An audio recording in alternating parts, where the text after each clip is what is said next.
Pat. Okay, to recap this, we are honoring each individual of our class who has passed on. So the first name is Cynthia Anderson. Cynthia Anderson. Come on, Pat.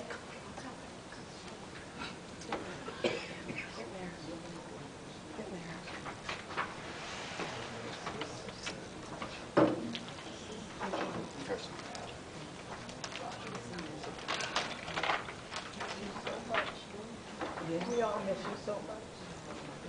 I love you.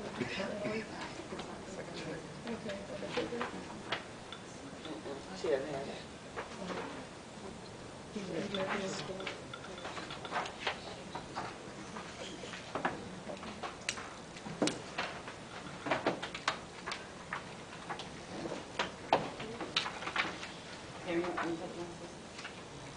Well, I know everybody remembers Cece because she was so full of life, so fun, so bad in so many ways. And I know you were a good friend. So we remember, especially during Memorial time, because she was there in the beginning when we first started honoring our departed classmates. She was part of the process. And so, you know, we miss her.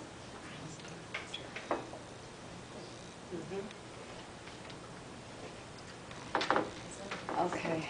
Ricky Ballard.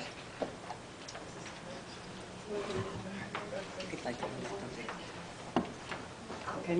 I'll light it. You want to light it? I'll light it. AJ?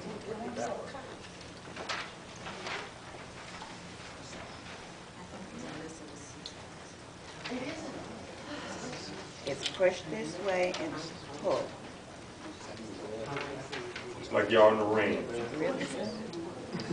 I don't, okay. Pull that through. Yeah. All right, that's what I was trying to do. Maybe I don't have enough thread. Okay. Ricky Ballard. All right, what I remember about Ricky, she was a very nice person, and she was from, I believe, the Virginia area. From Richmond. Richmond. Richmond or something like that.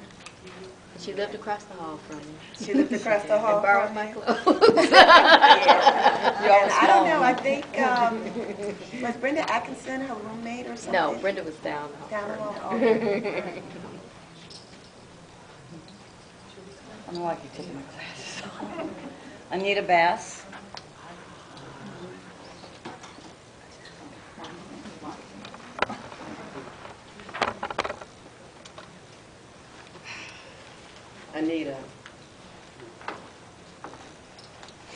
Anita was a whole lot more worldly than I was coming in from Oklahoma.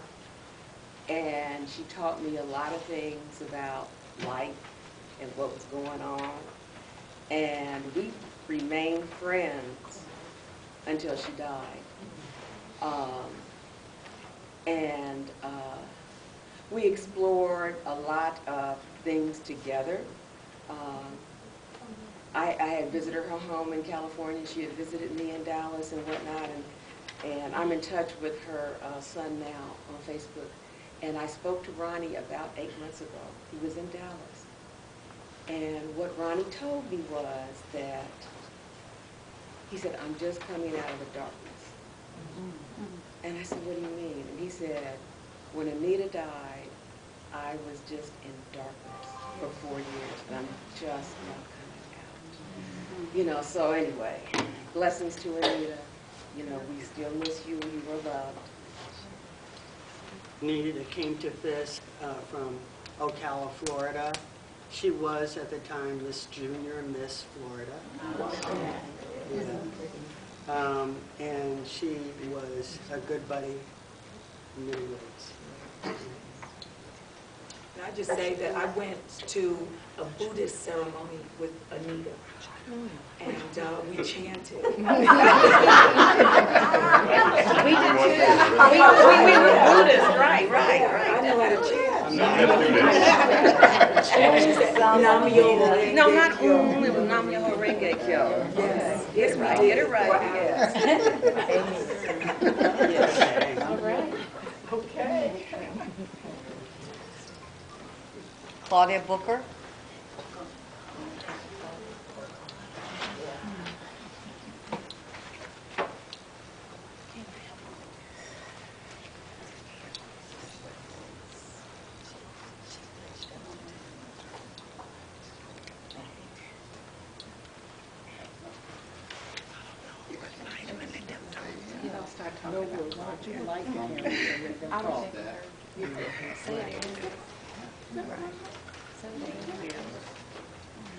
Claudia was from Franklin, Tennessee, very large family, but just the sweetest person that you ever want to meet, unassuming, down to earth, just a very, very good friend. I think she stayed here in Nashville. She did. And anyway, I miss her. I remember her laughter, and I believe all of her brothers and sisters were Fisk. Might have been. I told her At least sister. 10. Yeah, I told one of her sisters. Yes. But she was a wonderful person. Very kind.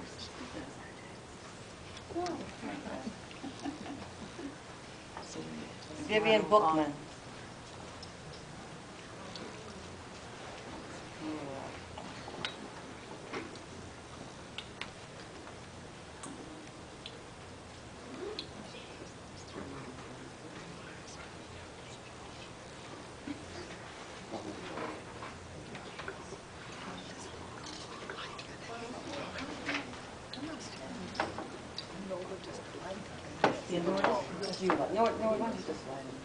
Okay.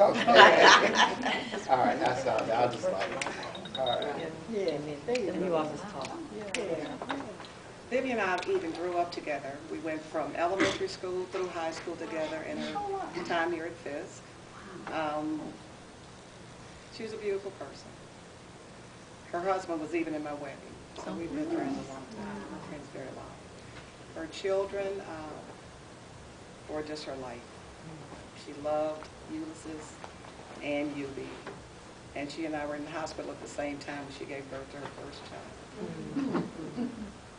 I think what would make Vivian most proud today is that her children are both doing beautifully. Just doing beautifully. Yubi is a doctor, and he's devoted to finding a cure for breast cancer, which is what Vivian passed away from. And Ingrid is an artist in New York, and she was a beautiful person with beautiful children, and I just honor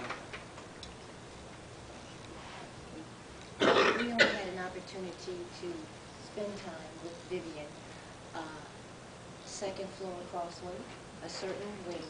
Swing. And so we just remember her youthfulness, her compassion, her concern. She never passed anyone along the hallway without saying a good morning or how have you been. And so she's crossed my heart and Deborah's heart since she left us at the end of freshman year. She did not return to us, but we still love her.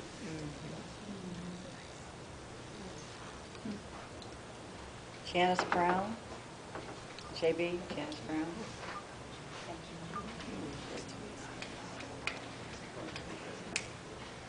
Janice Brown. JB. JB. She was from Cleveland, Ohio, and her roommate was Antoinette McKenzie, who was from Cincinnati, and we became friends, and we stayed friends. She didn't come back after her freshman year either, and we remained friends the whole time. I was at her wedding when she married Ireland. They had been going together for a long time, and when she remarried, and she has two beautiful children, a son and a daughter. Neither one of them are in Cleveland anymore, but I got to talk to her, but she died of throat cancer. So she sent me an email and said, I can't talk anymore, so we'll have to write, but that will stop. So I did have a chance to be with her. Her daughter gave her a big birthday party when she turned 60, so I was able to see her there. And then she got saved and got baptized. I went up there for that. So her daughter tried, do things for her, to bring her out. So I still miss her a lot. And those who know her know how she was such a fun person to be with. So I love you, JB.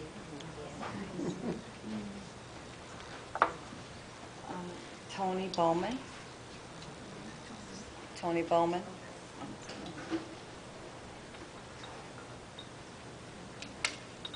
Tony Bowman.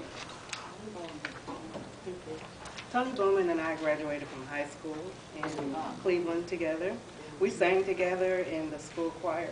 He had a beautiful voice. I don't know if you know him, but I will forever miss him, and he'll always be my friend. Rest in peace. And I just want to say quickly that freshman year, Tony and I, we put together a breakfast program for the kids that went to elementary school right down the street. And I almost forgot about that. Bring back the Glad you remember. Yeah, I had no idea. Peter Boyd. Peter Boyd. Peter Boyd was like 2 doors down from me in New Livingston Hall. So, you know, they like to indulge a little bit in the late hours. I used to get care packages from my grandmother. And a lot of the stuff I didn't really care for. But Peter Boyd knew I had this care package. So about 2 in the morning when he had the munchies, he would always knock on my door. And of course, he wouldn't let me sleep, so I had to let him in. And he would always raid my care packages. So it got to the point where I almost gave him the whole package. He relied on it more than I did. Well, Petey, as we called him, he was part of our New York bunch freshman year, and we hung out quite a bit. And I didn't do any of those things. They just did. All right. But I think he wasn't the first one in our class to pass away. That's what I think so. That was wasn't Leighton senior? Yeah. Well, I don't know what year it was, but I think Petey was the first to go. So that's what I always say. He was the first one. It was first. I think so. So anyway, what a, you know. It was the sophomore year over Christmas. Yes. Yes. Yeah. Leighton Brown. Rock. Come on, little Rock. All right. Well, Leighton Brown. I just remember him as a big-time student activist.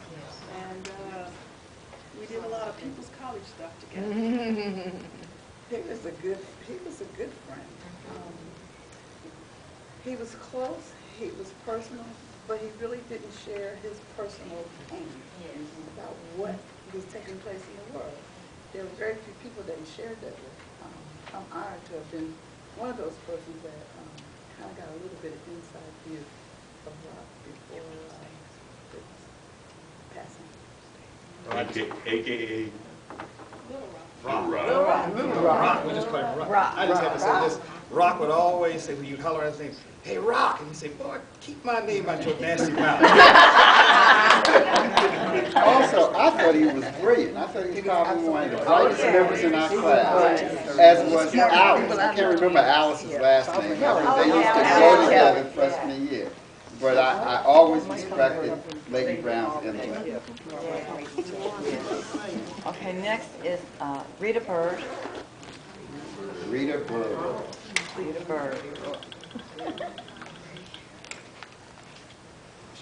I'll speak for Rita. I met Rita in high school because she was my best friend and cousin, first cousin's best friend. Oh, wow. And so I knew her before we came down here. Yeah, Ohio. Yeah. Warren, Ohio. Warren, Ohio. But she was a really good person, and I know she's resting in peace, but we miss her. Rita and I were roommates junior year in Jubilee Hall. And she was a beautiful person, a beautiful spirit, fashionable, Yes. and very easy to laugh. So we had a great time, and I will miss her forever. Horton Colquitt. Zigzag. Horton Colquitt. He's our radar and chemistry.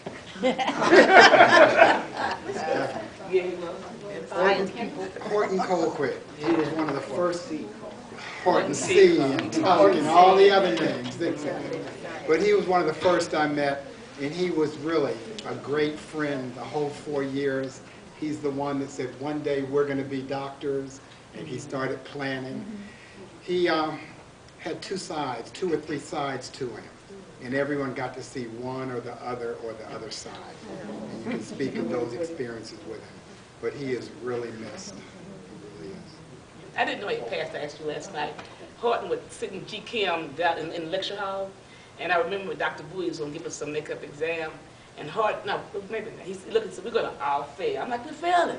You know, so just expression his face. You know, we were all in trauma. You know, G. Kim was always, well, for me, was a little more traumatizing. But anyway, he was a wonderful person, Yeah. Yeah, well, of course, me and Hubert knew more of those sides from him from pledging with him, but Horton was the first one to pledge 3 times. He started out with us, then with Hollywood, and then finally finished our senior year. His mother came to us and said, "Now y'all know Horton can't, Darryl, now you know Horton can't take very much. Now y'all got to help him." So we finally had to come to an agreement whether we were just going to let him walk in or not. And Horton, once he realized that we were kind of going to be light on him, oh my goodness, we had to roll like a black nose. But, I had a couple of life-threatening illnesses here the last couple of years, and when I was going through my first one, we were on our way back for our 40th reunion from Meharry, and me and him and a guy named Lorenzo Ferguson, who was the band person who played in all the Greek shows that you all show. That was his band. Wesley Biles and him was called the Shades Song. He was the leader of the band. His name was Lorenzo Ferguson. He was older than us, and he went back to medical school. He's in our class. Very good student.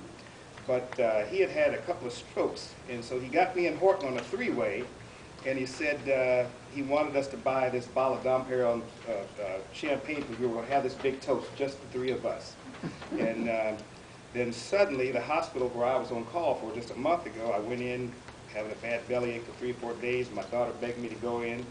Our doctors are bad patients. Finally go in, and unfortunately, I said to them, I was out running. I'd run 4 or 5 miles in the middle of the winter, warm day, and been vomiting ever since. I thought I had a little virus, and just a little resident sent me on home. Before I knew it, I was in the hospital. A ruptured appendix. They didn't expect me to live. I told him to sue. Yeah. And then while I was in the hospital, Lorenzo Ferguson had a heart attack and died. And I called Horton up Horton called me to tell me about Lorenzo's passing, but I couldn't speak at the time. And the very next day, Horton was dead. And so I bought the bottle of Dom Perignon champagne and took it to the reunion. I actually made the reunion. And I just couldn't find anybody to drink it. I just couldn't make myself. All classrooms? No, it's all.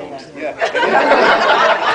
Then Hubert said, "Thank God I wasn't one of the people y'all got on the phone."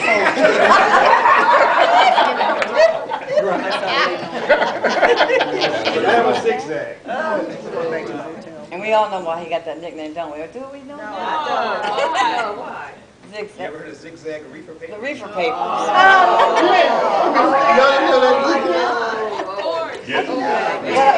But I digress. Okay.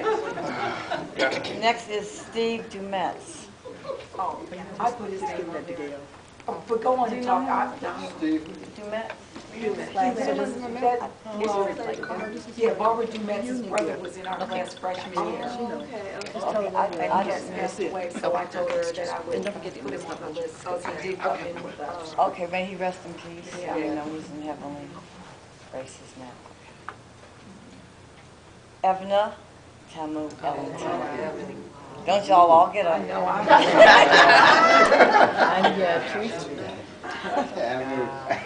New York, New York. Wait, I'm going to start because I got to sit back down because my knees are. Yeah. This is what I remember. I was scared of her, okay? She was from New York. Those New York girls were wild. I come from an all-white Catholic school. I'd never been in school with boys. It's too much for me. Everything was all about the revolution and the cause, and nothing was relevant. No, don't put me in that. I remember I was walking down the Oval, and Evan would always ask me what she was doing for the revolution, the cause. She asked me that every Everyone, all the time. Shel Sterling, what have you done for the cause there? I remember I said, I read to the blind.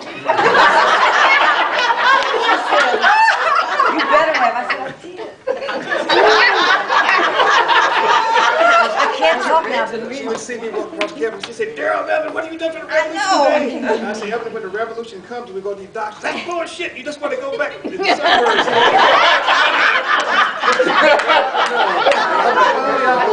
Cincinnati takes welfare. I hate to hear her call my 100 name. miles in Cincinnati, I'm the only one who takes welfare. So she's proud to know I can't go back to the suburbs. Except for the cause, that's right. Yeah, what I can say is that she was my roommate. I knew her since camp. We went to camp together. She was always embroiled in controversy. That never changed. And, but she was very intelligent, very, you know, she just thought about stuff and, you know, stuff that I wasn't thinking about. At any rate, so a number of my friends, you know, back in New York, we speak about her and we all miss her. Yeah, she was a good egg. We were coming back for the 25th, and you might remember she was freshman class president, I was freshman class vice president. That's the part you probably don't remember. And Tootsie, I think, was it Tootsie we ran against? And Purdue from we all ran. What happened was Dexter with the shoes, who I just sent at the airport. I surprised T. She came to Cincinnati for me to examine her eyes. And I told her a young man was coming to pick her up. I said, he's a little bit taller than me. I said, he's about Teresa Braxton's complexion.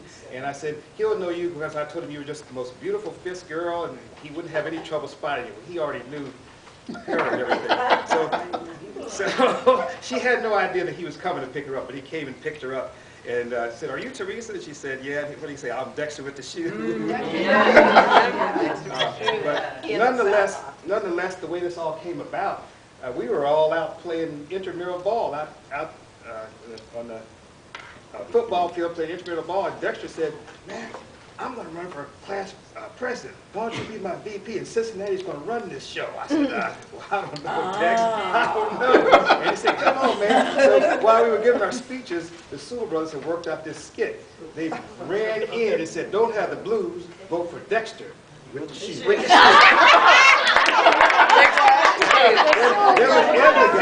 They remember everything. That's right. Yes.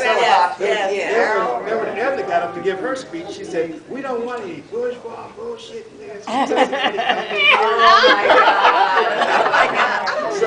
So what happened was Edna won, and Dexter didn't win, and then I was with Edna. And I was like, "Oh, no, I thought it was going to be me and And we had known each other from elementary school. What was his last name? Dexter Watkins. Dexter Watkins. And I remember I wrote Daryl's speech day. You sure did. You wrote my speech for me helping you in math. Yeah. and that was a deal that Alton Neal brokered. Right. Alton broke the deal. You wrote my speech and I did your math for you. No, you did Alton's math. I sure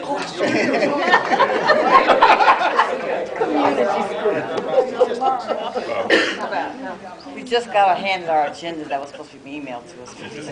No. Okay, next is, who are we talking about? We talking about Dexter, Edna? Okay. Cheryl Fairfax. Cheryl Fairfax. Cheryl Fairfax. Cheryl Fairfax was a third floor crosswalk lady. And later in life, she and Anita became like this out in California. I think that, you know, there are a lot of us who began to practice this Nichiren Shoshu Buddhism, you know, and that kind of stuff. And so Cheryl was one of those. So I remember after the 25th, when I talked to Anita, she didn't make it, and she said, "Did anybody get a speak for Cheryl?" And I said, "I did." She said, "Thank you." You know, because if I had been there, I would have spoken for her. I said, "I did too." Okay, Roger Ford. Hopefully some of you remember him. He was a very quiet, introspective person from Richmond, Virginia. He was my roommate for the whole 4 years. Just a great roommate. Very quiet and all. He loved his music. He had a twin sister many people didn't know. And she never came to visit, but they went to separate colleges just so that he could kind of blossom on his own. But to this day, I really think he did not experience the Fisk phenomenal. I think it was the Wisconsin sleeper our sophomore year.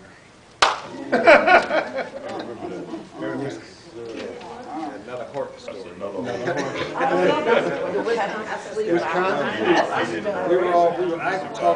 I talked to a bunch of people that majored in chemistry instead of biology. I said, hey, you know, you're going to medical school anyway. The only chemistry course you have to get past is physical chem. All the rest of them you're going to take anyway. So I got me and Hubert and Skip Dorsey and Waco and Madeline Swan and Roger Dean Ford. So we ended up having a nice little group of chemistry majors. About 10 of us, I think, something like that. So Madeline, you're already gone. Okay, next is Marion Knight. Marion Knight. Yeah, I remember her. Let's go. I'll say something. Go ahead. You come.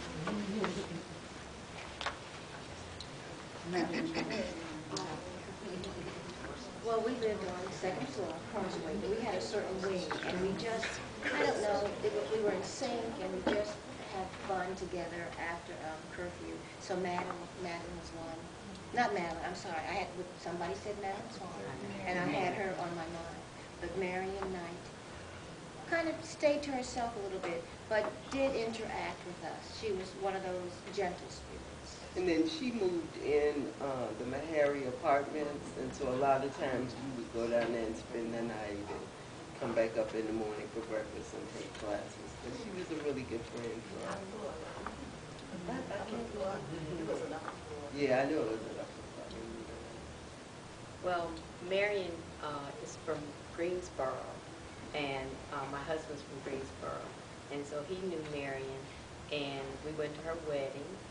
She married a guy that had gone to Meharry, and I saw her every now and then when I went to Greensboro, but when I was a member of the Lynx, we had a convention in, I think, Indiana, and of all the people, she was there, and I had not seen her in many, many years, and we talked like, you know, standing up in the hallway like about an hour and a half, and then shortly after that, she passed away, and I was really crushed, but you know, she was lovely.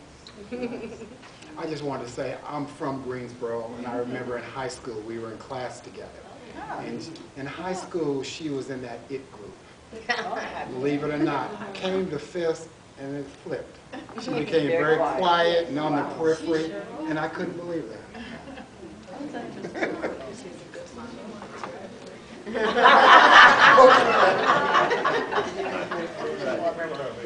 Cool Al Lee. Cool Al Lee.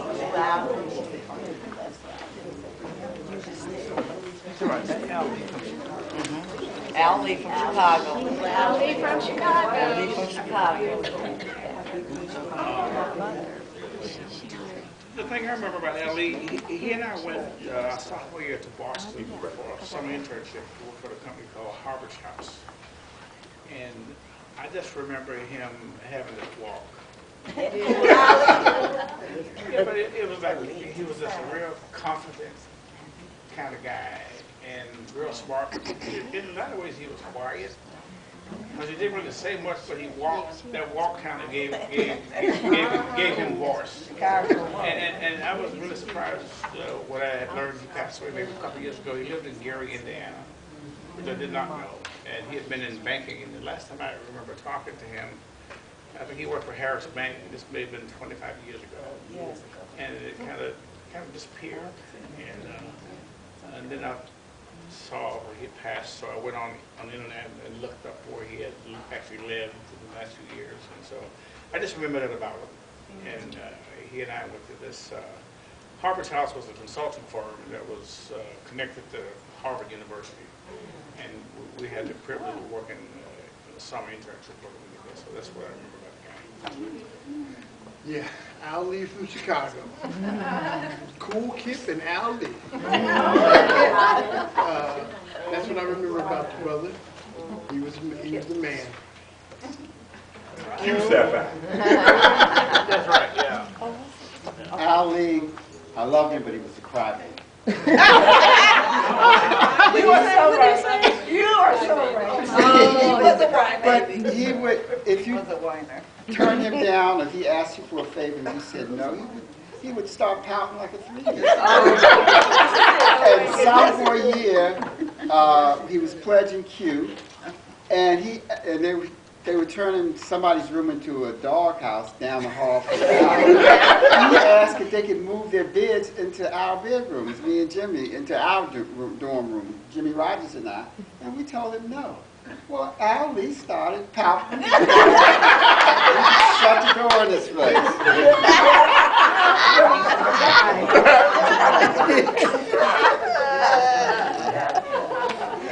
Okay, Reginald McDonald. Reggie McDonald? Big Reggie.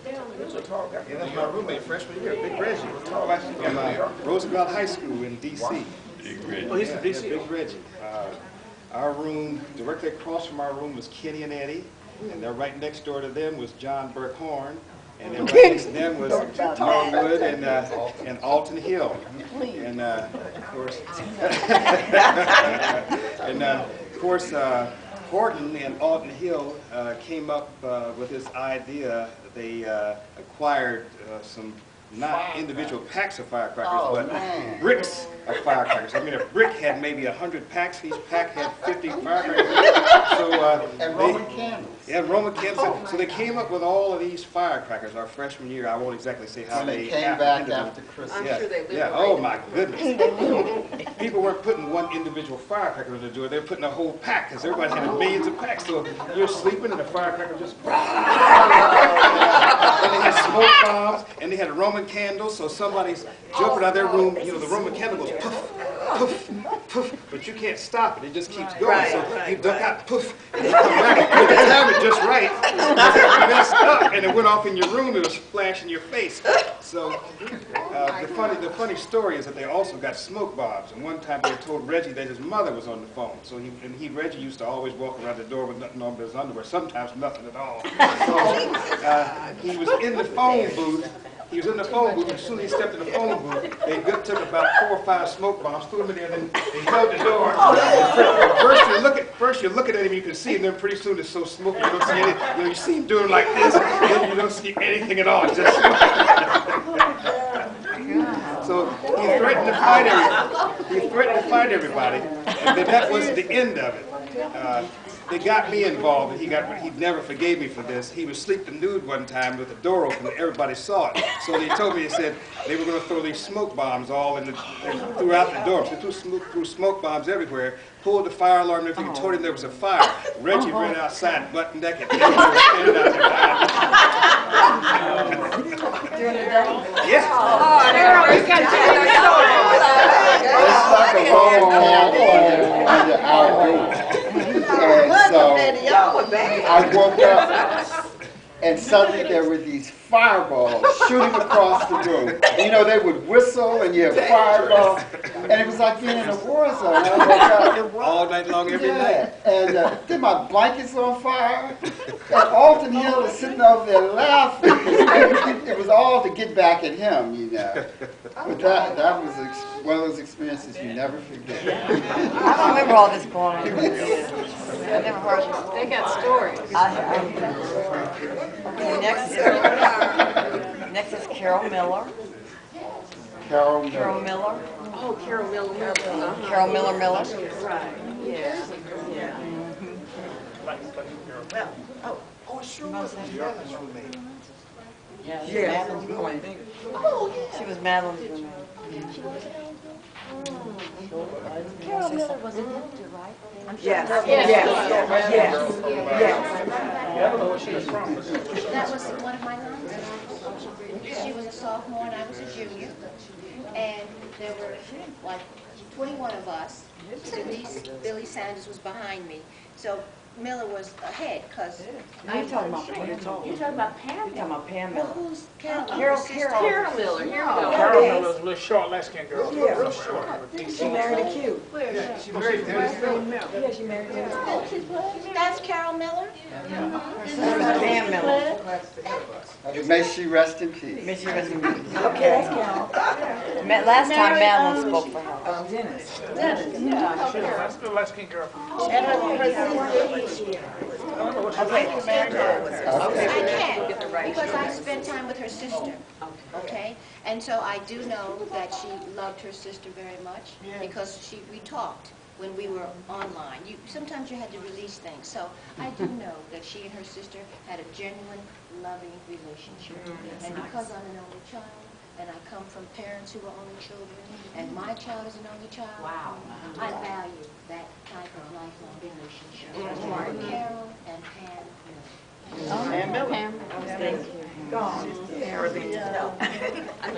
Adrian Tootsie Point. Adrian Tootsie Point. Tootsie. Everybody remembers Tootsie. Tootsie. She was my roommate for the whole time we were here. Really? Yeah, so you don't, well, I'll tell you, so freshman year, we were third floor across the street. And I came from Colorado, and I couldn't wait to get out of the state of Colorado. When I got here, I was so homesick. I wanted to go back. And she welcomed me. It's going to be all right. So we were roommates, crossway, third floor, freshman year. Okay, sophomore year, we didn't get our stuff in on time, so we didn't have an assignment in Scribner. So we lived in our Watchy house. Corner of what's 17, but now it's DB Todd now. And you know where Du Bois is? Yeah. So it was right across the street. And now they got this big, dorm or something there for Maharia. Oh, yeah, it is. They're apartments. Med students. I mean, it's a condo. Anyway, it's not there anymore. But we were roommates. Okay, so. And then junior year, we lived in Du Bois for one semester. Right. Well, I'm kind of nervous, but anyway, I got to tell you the story because Ed and I were just talking about it. Don't reveal too much. Okay, we were roommates junior year, and we had we were on the first floor. I could see the window when we were going into the gym because we were the last room when you go out the door to the gym. And I had been sick, and my parents were worried about me. I'd had the flu. And so, but I was fine at the time of telling the story. But Ed was in my room. He had spent the night. I know it. Okay, so my parents, the dean, somebody told on us, and I don't know who it was, but anyway, Dean Miles, and what was our dean of women? Dean Shipley? Yeah. They knocked on my door. Oh my God. Tootsie, bless her heart, she convinced them that I was so sick that they couldn't come in the room. Because they wanted to come in the room. Somebody had told it. They wanted to come in the room, and Tootsie convinced them that I was so sick that I couldn't get out of bed, and she wasn't going to let him in. She didn't let him in because Ed was in the bed. Now we know. You saved my life. But anyway, Tootsie, bless her heart. Who told? I don't know. Was it you? I never found out. I never found out, but I don't care. It doesn't matter now. Tootsie saved our lives. And then the senior year, actually, I think it was second semester, junior year, we moved off campus, and we were down on Meharry Boulevard. So the last time I saw Tootsie, well, I found out she had MS. So I went to visit her in Detroit, and things were not going very well. And I think when I finally learned that she passed away, she had leukemia. Because, she was a phys ed major. Right. Anyway, Rest in peace to us.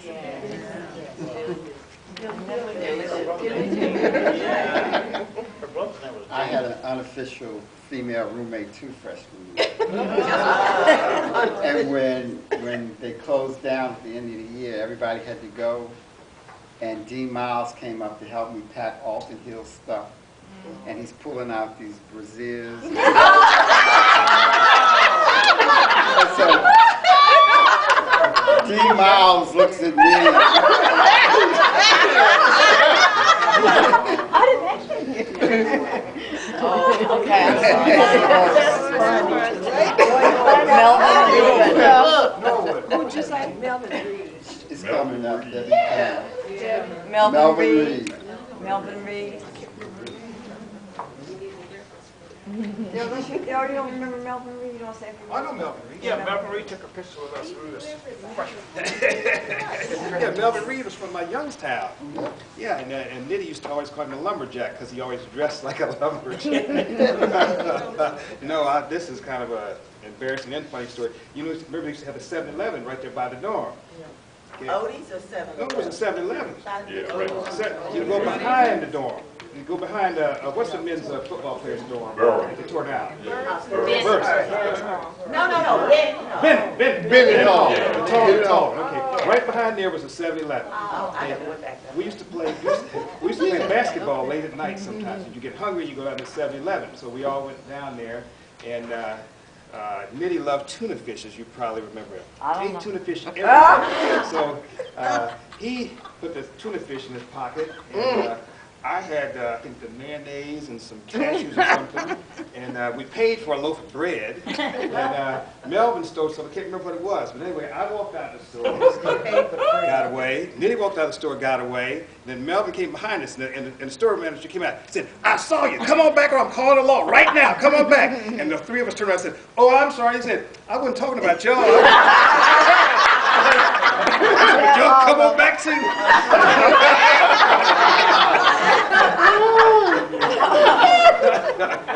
Nobody went to jail that night? No, he took all the stuff and told us they'll never come back. Gave you a second chance. A lot of folks were banned from a lot of places. I used to see Melvin after we graduated. He moved to D.C. for a short period, but then he disappeared. But he always seemed to be doing well. I dated Nitty and Melvin, that's all. Next is Eli Richardson. Eli.